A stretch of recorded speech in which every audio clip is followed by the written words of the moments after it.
చిలకలూరుపేటలో ఒకప్పుడు డాన్సర్లండి, డాన్స్ పార్టీలో డాన్స్ చేసే డాన్సర్లండి యేసుప్రభుని నమ్ముకొని ఆ డాన్సులాడే వృత్తులను వదిలేసి కష్టపడి పత్తి కూలికెళ్ళి పని చేసుకుంటున్నారు. విచ్చలవిడిగా గందరగోళంగా జీవించే వ్యక్తులు ఈరోజు వాటన్నిటిని విసర్జించి కంపెనీలోకి వెళ్ళి కష్టపడి పని చేసుకుంటూ, ఆ స్పిన్నింగ్ మిల్లులో అక్కడెక్కడ కష్టపడి చాకిరీ చేసుకుంటూ పొట్టబోసుకుంటున్నారు. ఏమ్మా, ఇట్లా పోతే నీకు వచ్చే డబ్బులు నెలకి ఒక 15,000, 14,000, 13,000, 12,000, 10,000 వస్తాయి. అదే డ్యాన్స్ పార్టీకి మాట్లాడుకొని వెళ్తే ఓ ప్రోగ్రామ్ చేస్తే 6-7 వేలు వస్తాయి, 2 ప్రోగ్రాములు చేస్తే 15-20 వేలు వస్తాయి. ఇప్పుడు ఇంకా రేట్లు పెరిగినాయి, ఇంకా డబ్బులు వస్తాయి. ప్రోగ్రామ్స్కి వెళ్ళొచ్చుగా అంటే ఏమంటుందో తెలుసా? అన్నా, నేను పరిశుద్ధాత్మను కలిగిన దాన్ని, అన్నా నేను పరిశుద్ధాత్మను కలిగిన దాన్ని. తమ్ముడా వెళ్ళొచ్చు కదా, తమ్ముడా నువ్వు బాగా డ్యాన్స్ చేస్తావు వెళ్ళొచ్చు కదా, ఎందుకని వెళ్ళట్లేదు? అన్నా నేను మారు మనసు పొందాను అన్న, బాప్తీసం పొందాను, పాత జీవితం సమాధి అయిపోయిందన్నా. చెల్లెమ్మా వెళ్ళొచ్చు కదమ్మా, నువ్వు వద్దన్నా, నాకు 20,000 వద్దు, ప్రోగ్రాంకి 30,000 వద్దు, ప్రోగ్రాంకి 40,000 వద్దు, ప్రోగ్రాంకి 1,00,000 వద్దు నాకు. నేను చిందులేసేదానికి, నేను అర్ధనగ్నంగా ఎగిరేదానికి, విచ్చలవిడిగా ప్రవర్తించేదానికి కాదన్న నేను రక్షింపబడింది. నేను అలా బతికేదానికి కాదు, యేసయ్య నా కోసం ప్రాణం పెట్టింది. నేను డబల్ మీనింగ్ డైలాగులు మాట్లాడేదానికి, డబల్ మీనింగ్ పాటలు పాడేదానికి కాదు. నా ప్రభు నా కోసం ప్రాణం పెట్టింది. నేను మారాలని, ఒక క్రొత్త జీవితంలోకి నేను అడుగు పెట్టాలని, నూతన సృష్టిగా నేను మారాలని నన్ను ప్రేమించి నా కోసం ప్రాణం పెట్టాడు నా తండ్రి. తెలియకపోతే అది వేరే సంగతి. తెలిసి ఆ నీచమైనటువంటి ప్రవృత్తిలోకి నేను ఎందుకు వెళ్తాను? నాకొద్దు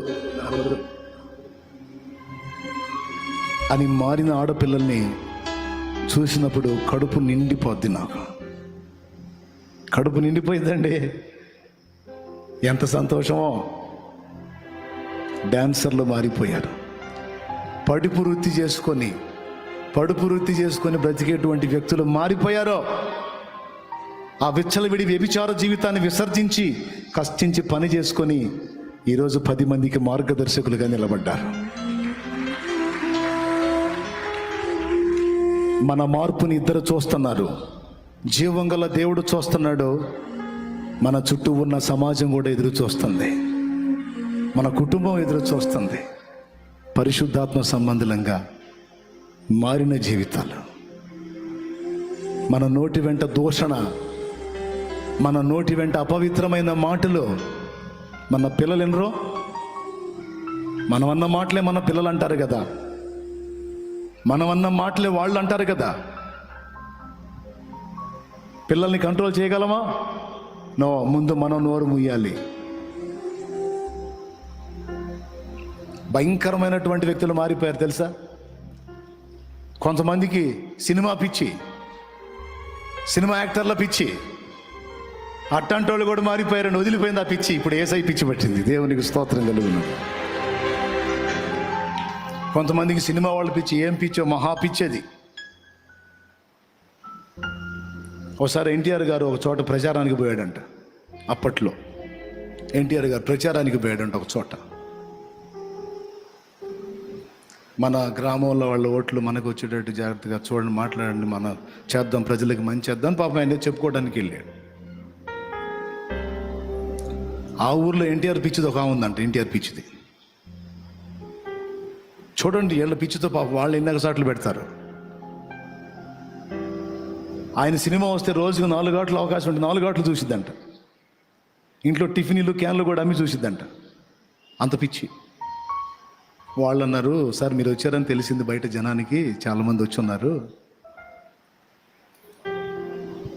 స్టూల్ వేస్తాం, ఏదన్నా ఎత్తేస్తాం, దాని మీద నిలబడి 2 డైలాగులు మాట్లాడి జస్ట్ ఊరికి అట్లా కదిలించి ప్రచారం చేసి వెళ్ళండి అంటే, సరే ఏదన్నా ఒక బల్ల వేయించండి, నిలబడతాను, దాని మీద నిలబడి నేను 2 డైలాగులు మాట్లాడి వెళ్తాను నేను అంటే, పాపం తెచ్చి వేసారు. ఆయనకి. నిలబడ్డాడు. నిలబడి ఏదిగా ఆయన మాట్లాడే ఉంటాయిగా, డైలాగులు ఏమి ఉంటాయిగా, సినిమా వాళ్ళ డైలాగులు ఉంటాయి కదా. 2 మాటలు అన్నాడో లేదో పాపం పంచి కట్టుకొని వచ్చాడంట ఆయన. పంచి కట్టుకొని వచ్చాడు. ఈ పిచ్చిది వెనక్గా పోయి పంచి పాపం ఇట్లా వెనక్కి ఇట్లా ఏమంటారు దాన్ని, కుర్చీళ్ళు వెనక్కి దోపుతారు కదా, కరెక్ట్గా వెళ్ళి ఆ కుర్చీళ్ళు పట్టుకుందంట. పట్టుకొని అన్నో అన్నా రామన్నో అన్న అంటదంట. ఆయన వదులు అన్నాడంట. ఆయన 4 పట్టి లాగినా రావట్లేదంట.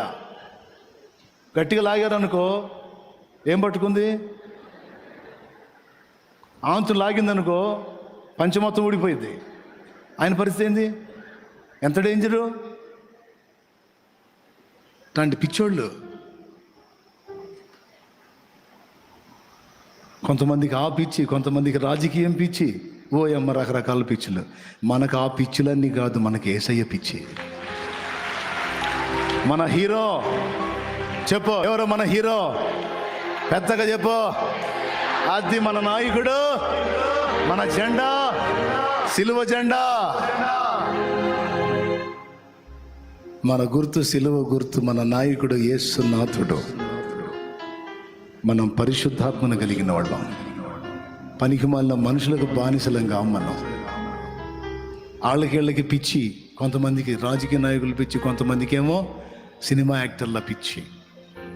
మీలో ఎవరైనా ఉన్నారు ఎట్టంటి వాళ్ళు? ఎక్కినంత వరకు జాలిక మానుకోండి. మానుకొని ప్రభు వైపుకు మళ్ళుకోండి. ప్రభు వైపుకు మళ్ళుకుందాం.